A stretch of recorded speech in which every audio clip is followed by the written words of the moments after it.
Halo semuanya, perkenalkan nama saya Maha dan kali ini saya akan menjelaskan tentang mockup prototype ya dari aplikasi Itemku yang sebelumnya sudah sempat saya analisis menggunakan prinsip usability dari Alan Dix. Pada analisis tersebut saya menemukan beberapa kekurangan pada aplikasi Itemku. Salah satunya adalah fitur keamanan dalam login. Nah, fitur keamanan dalam login ini saya rasa sangatlah diperlukan. Terlebih lagi, di dalam Itemku ini terdapat saldo yang merupakan uang yang kita masukkan ke sana untuk berbelanja di Itemku. Jadi, PIN sangatlah diperlukan ketika kita login untuk keamanan user dan kenyamanan user. Selanjutnya, fitur top up di Itemku itu terkesan susah. Jadi ketika kita masuk home, di sini saya tambahkan fitur isi ulang langsung yang sebelumnya harus ke account dulu, harus melakukan beberapa tab lagi baru kita bisa isi ulang. Bahkan sebelumnya di sini belum kelihatan berapa jumlah saldo kita dan pencairannya juga belum ada di sini sebelumnya. Saya rasa ini sangat penting. Kenapa? Karena sebelum kita berbelanja, kita pasti akan mengecek berapa saldo kita yang ada di akun kita, baru kemudian kita belanja sesuai dengan uang yang ada tersebut.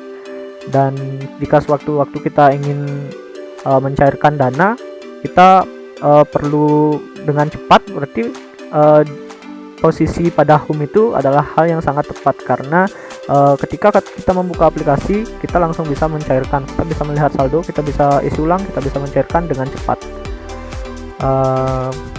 Kemudian kalau kita mengklik isi ulang akan dibawa ke tab isi ulang. Untuk pencairan juga sedemikian, langsung ke pencairan. Kemudian untuk tab berikutnya itu fitur belanja cepat.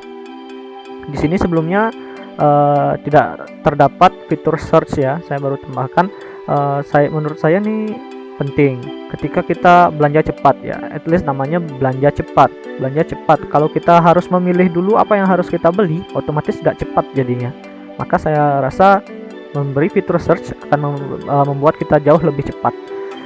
Kemudian jika kita memilih untuk membeli Apex ya, Apex Coin, di sini melakukan pembayaran seperti biasa dan memilih opsi pembayaran. Nah, di sini adalah kelemahan dari Itemku berikutnya. Di sini saya sudah menambahkan password dan tentunya pilihan untuk menampilkan password. Ini saya rasa sangatlah penting. Ketika kita tidak sengaja memencet ataupun salah pencet untuk pembelian, kita harus mengkonfirmasi dulu, bahkan kita harus memasukkan password. Misalkan sewaktu-waktu HP kita dipinjam oleh teman ingin melakukan hal yang jahat, misalnya membeli item dengan akun kita. Nah, untuk mengatasi hal tersebut, saya rasa penempatan password di sini sangatlah penting. Password akan menghambat atau memblok pengguna yang bukan user pribadi dari pemilik akun tersebut. Berikutnya itu adalah pada tab trolley. Pada tab trolley saya tidak menambahkan banyak hal karena saya rasa sudah cukup. Kemudian untuk akun. Nah, di sini ada beberapa masalah ya. Yang pertama masalah ketidakkonsistenan bahasa. Di sini saya menggunakan beberapa bahasa Indonesia menjadi bahasanya. Jadi segalanya sesuatu yang ada di sini saya ubah ke bahasa Indonesia. Kemudian satu hal lagi yang terakhir adalah tidak dapat dikustomisasi. Kustomisasi itu sangatlah penting. Kenapa?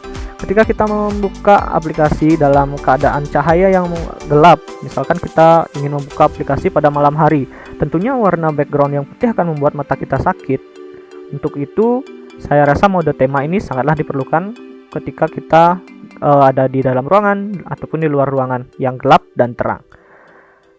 Demikian dari saya, terima kasih.